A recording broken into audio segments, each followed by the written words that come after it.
Study IQ IAS, आपका selection हमारा mission.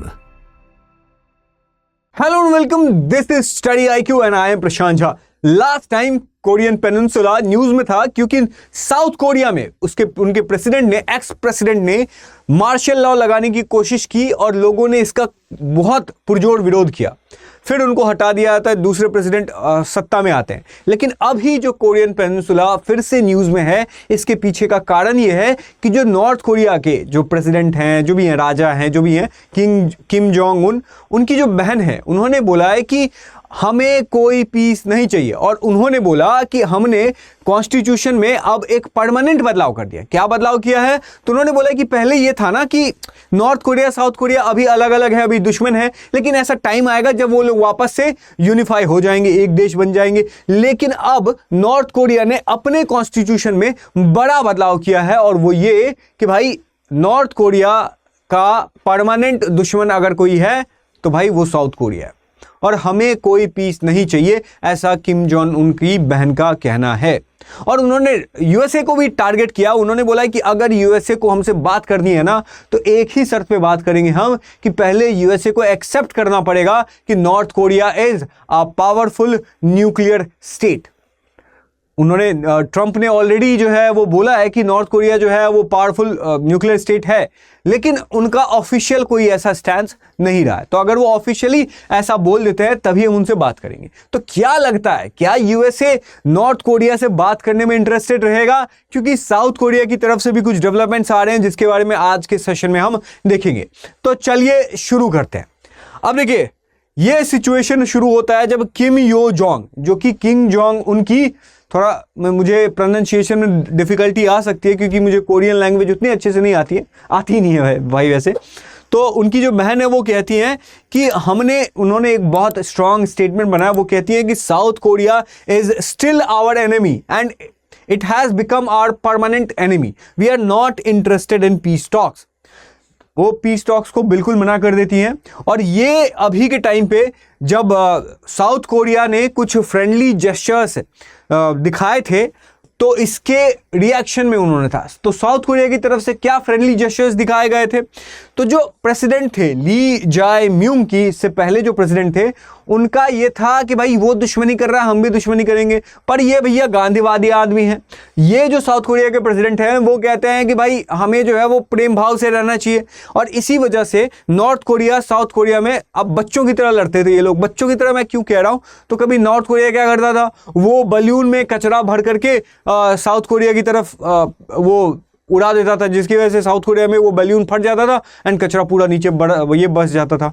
South Korea क्या करता था, बलून में पैम्पलेट बांट देता था नॉर्थ कोरिया में कि भाई देखो जो डेमोक्रेसी का बेनिफिट होता है, हम फ्रीडम ऑफ स्पीच, क्योंकि नॉर्थ कोरिया में तो आज़ादी नहीं है, ये तो सबको पता है, रील्स में तो आपने देखा ही होगा।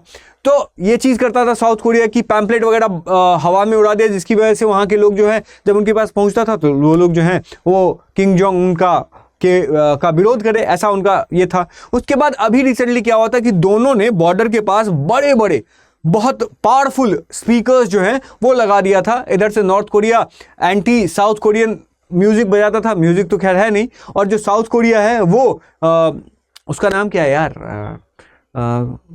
के पॉप सॉन्ग्स बजा देता था। उसके बाद नॉर्थ कोरिया के अगेंस्ट जो डेमोक्रेटिक जो गवर्नमेंट होती है उससे रिलेटेड बेनिफिट्स क्या हो सकते हैं, इससे रिलेटेड म्यूजिक, स्लोगन्स वगैरह सब लगवा दिया करता था। ये सारी चीज़ें यहाँ पे चल रही थी। लेकिन अभी रिसेंटली क्या हुआ कि नॉर्थ कोरिया के बॉर्डर्स के पास जो साउथ कोरिया की जो स्पीकर्स थी, उन्होंने इस तरह के गाने को बंद करवा दिया। ठीक है, उन्होंने ये सारी चीज़ें बंद करा दी, जो सारी चीज़ें वो लोग करते थे। और इसकी वजह से क्या हुआ कि वो, क्योंकि ली जाए म्यूंग का जो स्टैंड रहा है वो थोड़ा सॉफ्ट रहा है। अब इनका जो स्टैंड रहा है उनका ये रहा है कि भाई ली जी का जो कैंपेन है वो यही है कि रीस्टोर म्यूचुअल ट्रस्ट, कि जो नॉर्थ कोरियन, मतलब जो कोरियन पेनिनसुला, कोरियन रिलेशनशिप है ना नॉर्थ कोरिया साउथ कोरिया का, वो ट्रस्ट के ऊपर में नहीं टिका हुआ है। कभी भी जो है वो वॉर होने की संभावना बनी रहती है और इसी वजह से उन्होंने ये सारी चीज़ें किया है। और उन्होंने अपने सिविक एक्टिविस्ट्स को भी बोल दिया है कि भाई जो भी तुम पैम्पलेट वगैरह बांटते हो ना, ये सब जो है वो मत बांटो, जो भी नॉर्थ कोरिया के इंटरेस्ट में नहीं है वो सारी चीज़ें मत किया करो। अब बात ये आता है कि जब ऐसा किया गया है तो फिर नॉर्थ कोरिया की, ऐसा साउथ कोरिया का कहना है, साउथ कोरिया की जो ऑफिशियल्स है वो कहते हैं कि हमने ऐसा किया, तो उन्होंने भी उसके सपोर्ट में अपने लाउड स्पीकर्स भी जो हैं वो कम करवा लिए, बंद करवा लिए, ऐसा वो कहते हैं। लेकिन अगर ये तो साउथ कोरिया का था भाई कि वो दोस्ती करना चाहता है, लेकिन नॉर्थ कोरिया क्यों, नॉर्थ कोरिया का क्या स्टांस है? तो भाई देखो, नॉर्थ कोरिया जो है वो 2024 में उन्होंने कॉन्स्टिट्यूशन में बदलाव किए हैं, और उन्होंने जो पहले स्टार्टिंग में था कि पीसफुल रीयूनिफिकेशन करेंगे, अब उन्होंने ये चेंज कर दिया है, और अब वो कहते हैं कि साउथ कोरिया अब जो है वो परमानेंट एनिमी बन चुका है नॉर्थ कोरियन लॉ के अकॉर्डिंग। अब ये जो चीज है, इसकी वजह से क्या होता है कि नॉर्थ कोरिया और साउथ कोरिया के बीच में जो रोड्स थे, जो ब्रिजेस थी, जो भी बिल्डिंग्स थे, जो उस दोनों देशों को कनेक्ट करता था, उस सब को नॉर्थ कोरिया के द्वारा डिस्ट्रॉय कर दिया जाता है। और किम जोंग उन ने खुद से भी ये चीज कहा, भैया ये है देख लो, बहुत सारे मीम में वायरल होते हैं। तो किम जोंग उनके से इन्होंने खुद से कहा था कि अब नॉर्थ कोरिया साउथ कोरिया के बीच का यूनिफिकेशन पॉसिबल नहीं है, we will never live together again, ऐसा ये कहना है। और ऑफ कोर्स नॉर्थ कोरिया का कैपिटल क्या है? प्योंगयांग, ये आप ध्यान रखिएगा। अब देखिए, साउथ कोरिया का जो रिस्पॉन्स रहा था वो ऑफ कोर्स मैंने सब कुछ बता दिया, वो यही है कि भाई कैसे भी करके जो शांति बनी रहे, यही है वो ली जाए म्यूंग। अब इनका इन सब से एक साथ वो एक्स्ट्रा एक और चीज करते हैं कि जब भी इंटरनेशनल ट्रीटी या इंटरनेशनल मीटअप्स होते हैं ना, उसमें किम जोंग उनको साउथ कोरिया के प्रेसिडेंट के द्वारा इनवाइट किया जाता है as a gesture of peace, ताकि दोनों के बीच के जो रिलेशनशिप्स हैं वो नॉर्मलाइज हो सके। अब जब साउथ कोरिया की तरफ से इस तरह का स्टेप लिया जाता है, तो नॉर्थ कोरिया का बयान आता है कि भाई cheap political tricks with no real intention behind them, कि भाई ये सब प्रोपेगेंडा है, साउथ कोरिया जो है हमें झांसे में लेने की कोशिश कर रहा है। ऑफ कोर्स ऐसा अगर स्टार्टिंग में ही से ही शुरू होता तो फिर चीजें नॉर्मलाइज हो सकती थी, लेकिन बीच में दोनों भाइयों के बीच में उन्होंने यूएसए को बुला लिया, उन्होंने रशिया को बुला लिया, चाइना को बुला लिया, और इसकी वजह से दोनों के जो रिश्ते थे वो मजबूत होने के बजाय और ज्यादा टूट गए। इसीलिए बोला जाता है कि भाई भाइयों के बीच में पड़ोसियों को नहीं बुलाया करते, ठीक है, ये यहां पे सिचुएशन रहता है। अब इसके साथ क्या होता है? अब इसके साथ ये होता है कि भाई the nuclear issue, nuclear issue क्या है? तो नॉर्थ कोरिया की जो किम जोंग उन की जो बहन है, भाई ये देख लो, हाँ, किम योंग जोंग, तो ये जो बहन है ये कहती हैं कि भाई यूएसए हमसे बहुत दिन से बात करना चाहता है, कर लेते हैं, लेकिन यूएसए, अब यूएसए के जो डोनाल्ड ट्रंप है वो ऑलरेडी इनसे मिल चुके हैं, मतलब इनसे मिल चुके हैं कई बार, लेकिन अब बात ये कर रहे हैं कि अब अगर यूएसए को हमसे बात करनी है तो एक ही शर्त पे बात करना है। सबसे पहले हम बता दें, हमको पीस वीस में कोई इंटरेस्ट नहीं है, ऐसा उनका कहना है। और अगर उनको बात करनी है ना, टेबल पे आना है ना, तो दो काम करना होगा। सबसे पहला काम करना होगा कि भाई नॉर्थ कोरिया को पूरे दुनिया में बता दो कि ये भाई अब पावरफुल नेशन, न्यूक्लियर नेशन बन चुका है। जैसे इंडिया को यूएसए ने मान लिया ना, उसी तरीके से नॉर्थ कोरिया को मान लो, लेकिन यूएसए ऐसे कर नहीं सकता है। दूसरा कारण वो ये है कि भाई तुम जो हम पे इंटरनेशनल सैंक्शंस लगाए हो ना, जिसकी वजह से हम किसी भी देश के साथ ट्रेड नहीं कर पा रहे हैं, वो मेरा खत्म कर दो, जिसकी वजह से जो हम हैं वो तुमसे बात करने लगेंगे। अब दो कारण की वजह से यूएसए कर नहीं सकता है ये काम, इसीलिए क्योंकि ये ग्लोबल एफर्ट्स, जो ग्लोबल मतलब जो गोल रहा है यूएसए का या फिर वर्ल्ड का जो पूरा एम रहा है, वो क्या है कि भाई हमें न्यूक्लियर डिसआर्मामेंट करना है, मतलब कि जो न्यूक्लियर वेपन्स हैं उनको दुनिया से फेज आउट करते जाना है। मतलब वो ये कि जो भी न्यूक्लियर प्रोलिफरेशन ट्रीटी एनपीटी में जो कुछ देश थे ना जिनके पास न्यूक्लियर वेपन थे, उनके अलावा और किसी भी देश के पास नहीं रहेगा। इसमें मैं आऊँगा, इससे क्या हो जाएगा कि न्यूक्लियर वेपन जो है उनका नंबर जो है वो दुनिया में बढ़ेगा नहीं। उसके बाद इनका ये भी कहना है कि अगर हम ऐसा कर देंगे, अगर हम न्यूक्लियर नॉर्थ कोरिया को न्यूक्लियर देश मान लेंगे, तो फिर और देश में भी इसका जो है वो बढ़ जाएगा, और देश भी सोचने लगेंगे कि भाई अगर यूएसए इतना सॉफ्ट नॉर्थ कोरिया के लिए हो सकता है तो फिर हमारे लिए भी हो सकता है। अब ये दिक्कत क्यों है, ऐसा ये प्रॉब्लम क्यों है? अगर नॉर्थ कोरिया साउथ कोरिया के बीच में प्रॉब्लम होता है तो फिर दिक्कत क्या है? दिक्कत ये है कि नॉर्थ कोरिया के पास न्यूक्लियर वेपन है, और अगर न्यूक्लियर वेपन नॉर्थ कोरिया के पास है तो इससे जो एशिया है, मतलब जो चाइना वाला पार्ट है, उसमें जो है वो दिक्कत क्रिएट आ सकता है। और भी बहुत सारी चीज़ें, नॉर्थ कोरिया जो है वो रशिया के क्लोज है, इसके ऊपर में आएंगे। तो बहुत सारी रीजंस है, मैंने यहाँ पे स्टेट कर दिया, आप जो है वो उसको देख सकते हैं। अब हम इससे सबसे इंपॉर्टेंट चीज़ के ऊपर में बात करते हैं। वो बात करते हैं कि ये जो नॉर्थ कोरिया और साउथ कोरिया के बीच में, देखो भाई न्यूज़ यहीं तक था, आगे हम नॉर्थ कोरिया और साउथ कोरिया के बीच में वॉर को बताएंगे। और इससे पहले मैं आपको एक चीज़ और आपको बता दूं कि अगर आप लोगों की वजह से हमारा जो चैनल है, आप लोगों का जो चैनल है प्रशांत झा, इस पे आप लोगों ने बहुत प्यार दिया है, जिसकी वजह से ये चैनल बहुत स्पीड से ग्रो हो रहा है। 3000 सब्सक्राइबर्स जो हैं वो जुड़ चुके हैं और अमेजिंग व्यूज़ आ रहे हैं। देख सकते हैं आप, ट्रंप वाला जो ये था 96,000 गया, ये 77,000 गया, all because of you guys. So please जाइए इस चैनल को सब्सक्राइब कीजिए। यहाँ पे आपको डेली करंट अफेयर्स मिलेंगे और वो भी जो करंट अफेयर्स होंगे वो स्टोरी के फॉर्मेट में होंगे। तो चलिए फिर चलते हैं अपने टॉपिक के ऊपर में। ओके, तो ये इनका जो नॉर्थ कोरिया साउथ कोरिया के बीच में जो वॉर है वो कैसे हुआ। अब 1940 के टाइम पे कोरिया जो थी वो एक देश थी। वर्ल्ड वॉर 2 हुआ और नॉर्थ कोरिया और साउथ कोरिया में जो है वो दिक्कत होने लगा। रीजन इसके पीछे ये है कि जो कोरिया का नॉर्थ पार्ट था इसको सपोर्ट करती थी सोवियत यूनियन, साउथ कोरिया का जो पार्ट था उसको करती थी यूएसए, और इसी वजह से 1950 में वॉर ब्रेक हो गया और 1953 तक ये वॉर चला, जिसके बाद 1953 में परमानेंट पीसफुल ट्रीटी साइन नहीं हुआ, सीज फायर हुआ, लेकिन वही सीज फायर आज तक कंटिन्यू होता है। फिर क्या हुआ, फिर ये हुआ कि 1953 के बाद जो नॉर्थ कोरिया है उसने सो कॉल्ड डेमोक्रेसी जैसा सिस्टम अपनाया, पर डेमोक्रेसी तो कुछ है नहीं, ठीक है। वो आइसोलेट हो गया, वो दुनिया से कट गया, उसके ऊपर सैंक्शंस लग गए, ठीक है। उनमें ट्रेडिंग नहीं होने लगा, वो डेवलप करना बंद कर चुका है, मतलब डेवलप धीरे धीरे कम होते गए, ठीक है, और देश के कंपैरिजन में। उसके बाद जो दूसरा है, जो साउथ कोरिया है, वो यूएसए की छत्र छाया में रहा, डेवलप्ड हुआ, सैमसंग ह्यूंडई जैसी कंपनी भी आई, ठीक है, उसमें डेमोक्रेसी आई, लोगों के पास फ्रीडम ऑफ स्पीच आया, लोग बहुत ज़्यादा खुश रहने लगे, ठीक है। इस तरह से जो है साउथ कोरिया डेवलप धीरे धीरे हुआ। अब पॉइंट ये है कि जो नॉर्थ कोरिया है साउथ कोरिया है, इसके थोड़े फॉरेन रिलेशन समझ लेते हैं। जो नॉर्थ कोरिया है इसको सबसे ज़्यादा सपोर्ट करता है रशिया। 2023-24 के बाद रशिया के साथ इनका रिलेशन और ज़्यादा मजबूत हो गया। इसके पीछे का कारण क्या है, रशिया यूक्रेन वॉर, जिसमें नॉर्थ कोरिया ने अपने कई सारे मिलिट्री ट्रूप्स को भेजा है रशिया के साथ यूक्रेन वॉर में एक साथ लड़ने के लिए, ठीक है। तो इससे और मजबूत हो गया है। जो रशिया है वो मिलिट्री और टेक सपोर्ट करता है। जो साउथ कोरिया के पास जो न्यूक्लियर वेपन आया है उसमें भी कहीं ना कहीं रशिया तो उतना इन्वॉल्व नहीं था, पर हाँ पाकिस्तान का इन्वॉल्वमेंट था, पर रशिया के साइंटिस्ट भी इसमें शामिल होने की ऐसा माना जाता है। उसके बाद जो रशिया है वो वेपन्स बहुत सारा सप्लाई करता है। जो देखो, जो नॉर्थ कोरिया है ना, ये दो ही देशों के ऊपर निर्भर करता है। वो सबसे पहले रशिया है और दूसरा चाइना है। पहले रशिया के ऊपर में ज़्यादा निर्भर था, अब चाइना के ऊपर में ज़्यादा निर्भर हो गया। चाइना के पास ऑफकोर्स चाइना से जो है वो मेन ट्रेड पार्टनर है, पॉलिटिकल सपोर्ट मिलता है उसको। चाइना जो है वो फूड देता है, फ्यूल देता है, प्रोटेक्शन देता है यूएन में, ठीक है। अब भाई नॉर्थ कोरिया के साथ ट्रेड कौन करेगा बताओ ना। वो तो एक तो लैंडलॉक्ड कंट्री, मतलब समंदर से घिरा हुआ है, उसके बाद चाइना के साथ इसका बॉर्डर लगता है, तो फिर कैसे होगा। इसीलिए चाइना ही जो है वो इसका एक तरीके से समझो कि अच्छा फ्रेंड है, और रशिया के अलावा।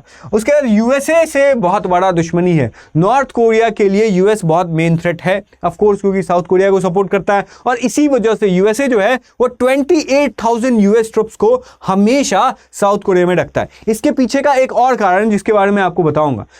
जो यूएसए के द्वारा कई बार पीस टॉक्स करने की बात की गई, ओबामा, ट्रंप, बाइडन और भी बहुत सारे लोगों ने कोशिश किया कि नॉर्थ कोरिया साउथ कोरिया के बीच में पीस टॉक्स हो जाए, पीस ट्रीटी हो जाए, जिसके बाद हमें इतना ज़्यादा खर्चा जो साउथ कोरिया में अपने ट्रुप्स को हमेशा रखना पड़ता है, वेपन्स रखना पड़ता है, वो ना हो।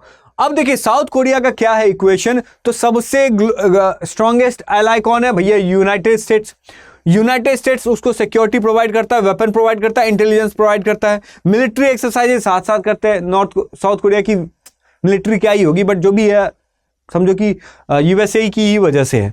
जापान के साथ साउथ कोरिया के अच्छे रिलेशंस नहीं थे, कॉलोनियल हिस्ट्री खराब थी, लेकिन अभी जापान का भी दुश्मन नॉर्थ कोरिया, चाइना, मतलब समझो। उसके बाद जापान का अच्छा फ्रेंड रिलेशनशिप है यूएसए के साथ, इसीलिए जापान के साथ भी अच्छे संबंध हो गए हैं। चाइना दुश्मन है साउथ कोरिया के एक तरीके से समझो, क्योंकि नॉर्थ कोरिया का दोस्त है, लेकिन फिर भी चाइना लार्जेस्ट ट्रेडिंग पार्टनर है। लेकिन डिप्लोमेटिक टाई जो है वो डेलिकेट है, क्योंकि यूएस का अलायंस है। अब ग्लोबल इमेज जो है वो साउथ कोरिया का बहुत अच्छा है।